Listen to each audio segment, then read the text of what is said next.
Thank you for being here today. I'm going to talk to you today about accountability, building trust with yourself as you build goals for your life. So, if you're ready to stop creating pressure with your goals that has you quitting before you even start, watch this video. I'm going to help you leave today with simple practices to build accountability, the sport that supports you and not an outside group, an outside person, or an app. So it's free, it's simple, and it's not going to cost a thing to practice these methods that I'm going to teach you. So, really quickly, if you're new to this channel, I'm Missy Hughes. I'm a procrastination coach, and I want to welcome you to Get It Done. This is where we learn about why we procrastinate and we learn tools to get things done, to get started taking action now. So, if you find yourself practicing procrastination, go and subscribe to the channel so that you get notified every single Friday afternoon when a new class drops that's going to give you new tools to work with. Um, you can also go to my profile and schedule time with me to find out what procrastination coaching looks like for you. So let's get started. Accountability. What is that and why do we need it? Why does it bug us? Why does it create pressure? And what do we do with it? So there are tons of groups that you can join to help you achieve goals, right? So there are apps you can download that track your activity. They create these wonderful hits of dopamine that say, you did it. And they give you streaks that you can track. I've been practicing this habit for so long. You can find community and support. And I want to talk about the good parts of that and the challenges with that and how to overcome those challenges so that you can make accountability work for you. So I love a team. I always have. I played basketball, I ran track, I played soccer. I have been a part of religious groups. I have been a part of fitness groups. And all of those have been really amazing for me in so many ways. We were creating energy, working together towards a common goal fills my cup. I love it. It's exhilarating, it's fun, it's rewarding, it builds community. It's fantastic in so many ways. And it makes sense. We're pack animals. We are, for centuries, humans have done life together. We have hunted in packs, we've gathered in groups, we've protected our territory and our resources together. So, but since the majority of us aren't hunting in packs or gathering in groups, modern pack life looks a little bit different. It's changed a little. So we might find ourselves in work teams that are problem solving together. We may find ourselves in things like mom groups or religious communities that are supporting us and looking at common challenges and working through those. We can have fitness scout challenges where we're going towards a certain goal together. We find like-minded individuals that are trying to run together or learning to lift weights together or losing 10 pounds together or whatever it may be. So we're finding community, we're finding support, we're finding new levels of achievement, and all of those are amazing. We get to find normalcy in what feels hard. We get to find solutions when we're in the middle of it, and we can't see it quite as clearly. You can have somebody from your group say, hey, that looks familiar to me. Have you tried this? Or this might be helpful.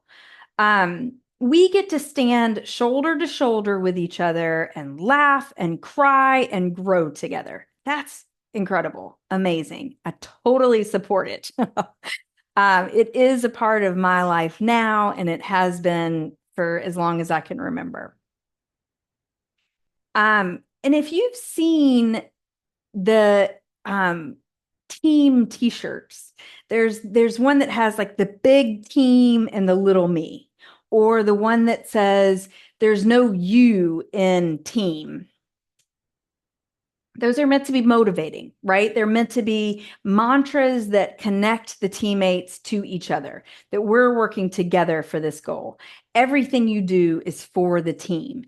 This mantra works really well when you're working together, passing a ball to score points, right? The goal is I don't score if you don't score if we're on a team. But when you're trying to do work towards personal goals, that doesn't apply. The team me, there's no you in team. That doesn't apply. Because if I am trying to improve my health, when you drink a glass of water in the morning, it doesn't actually help me. It doesn't, I don't get to feel the satisfaction from you cleaning out your closet when I put on clothes every morning. So you can see that individual goals, although you can work on them together, that group mentality has to just be a place where it has to be shifted a little bit. The goal is a little bit different. What I have found in my experience is I was so used to working on scoring the goals together. I was working on accumulating the points together that I sort of shifted into a mindset that I was doing things only for the team. So I would shift things in my mind. There were some tricky mindset things that happened. There was a mantra, no woman left behind. But I found when I was in a goal with a group that was really just about me, I left me behind. I felt so much pressure from other people are doing it. You've got to do it too, that I would just quit. Another mantra, we'll do it together, shoulder to shoulder, which means for me, I'll do it for you. But when you're not there, when I don't have to be accountable to you, I'm not going to do it just for me. I'm not going to do it if no one else is watching. I don't know how to just do it for me. I got to this place where I I had this mentality, I can't do it myself because I didn't have systems in place. So I'm exhausted by the thousands of decisions it takes every day to get going that I would just bag it all and stay stuck.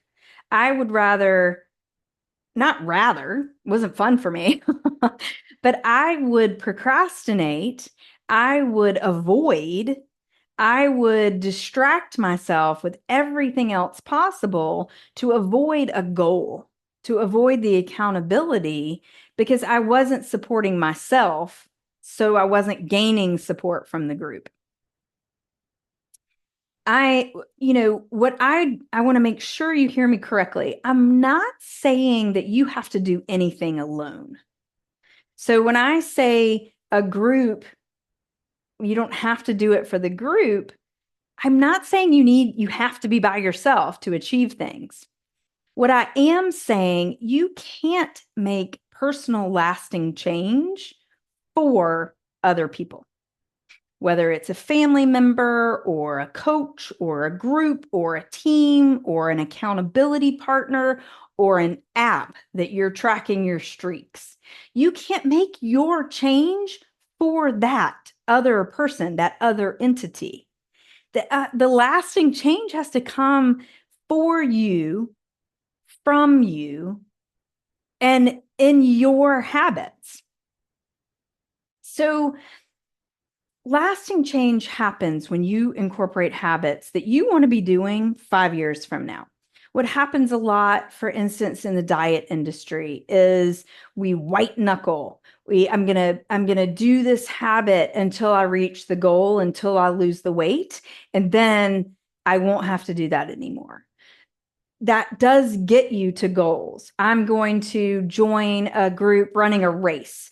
And at the end of that race, I will have trained for the race and I'll be in a different level of fitness. But once the race is over, I'm not going to be motivated by that anymore. So sometimes people feel a tremendous loss when a goal is achieved because you're just doing the work, you're just finding the motivation from the goal. You're not finding the motivation from the habits of creating your life. And you have to remember that your life is not the goal. Goal is just a moment in your life. Achieving the goal is a moment of achieving it. Your life is moments that are strung together, doing things that create satisfaction or happiness or contentment or stability. Those are your life. So if you're white knuckling all of your things to create your goals, to create your achievements, you're creating a life of white knuckling. If I'm doing something so that I get a check mark, then what if I miss it someday? I break the streak. And all of a sudden, I'm like, crap, the whole thing's done. I've been running for 100 days straight, but then at 101, I broke my streak. Oh no, I have to start at 1 again. But that's not really true. You're never starting at 1 again. You're always building on what you're doing. So streaks can be fun because they give you that dopamine hit. They give you that, yay, I did it. Coming into an accountability group, yay, I did what I said I was going to do. When you are accountable to yourself, and those things are tools to measure data, when those things are ways that you can connect to others, they're great. What's not great is when we use them as tools against ourselves. I broke the streak, I'm going to forget it.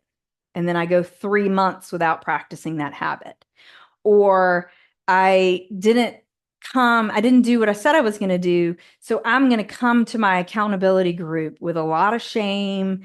And then when you do it and you've achieved the thing, I'm going to be a little bitter, maybe, or jealous, or I'm going to just generally beat myself up about that.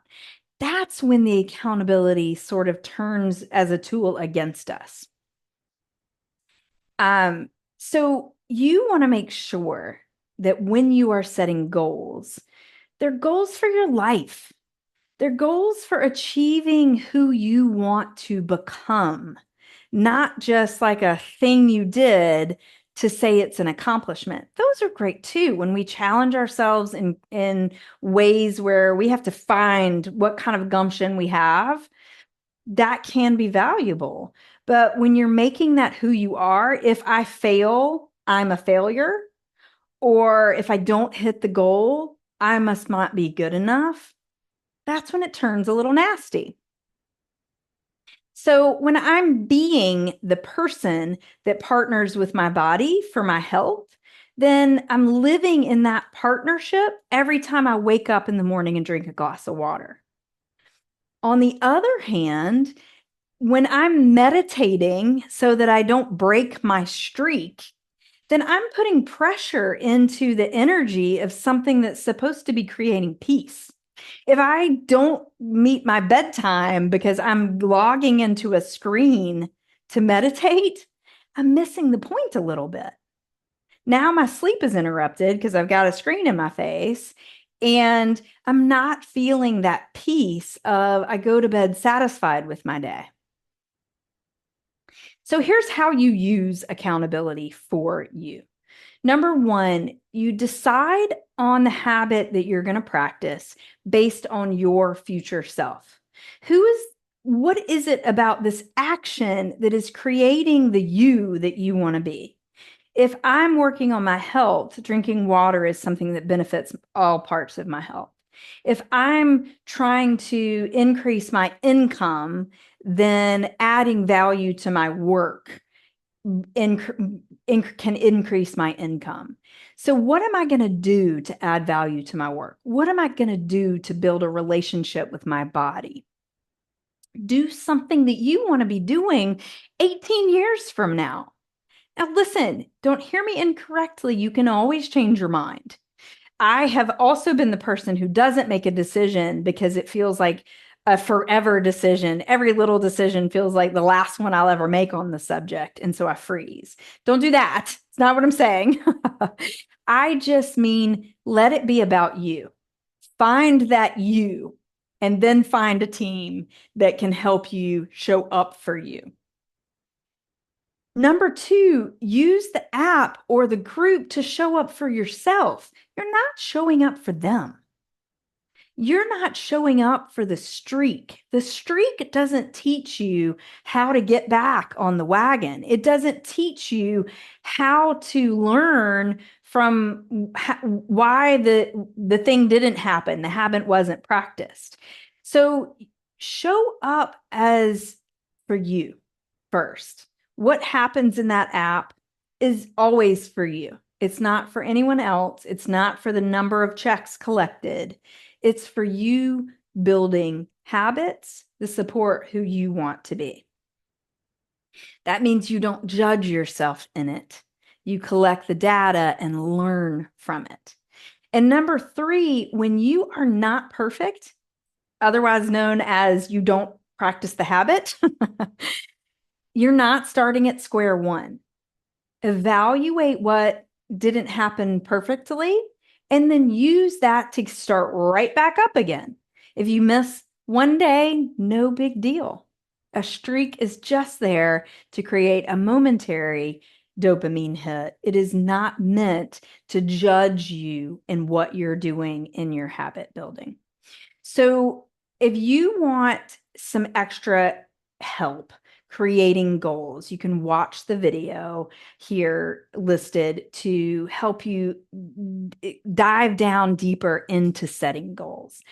Until then, I hope you find a lot of joy in the community of accountability and leaving behind the pressure and the judgment of the accountability. So thank you for being here today. I look forward to seeing you next week.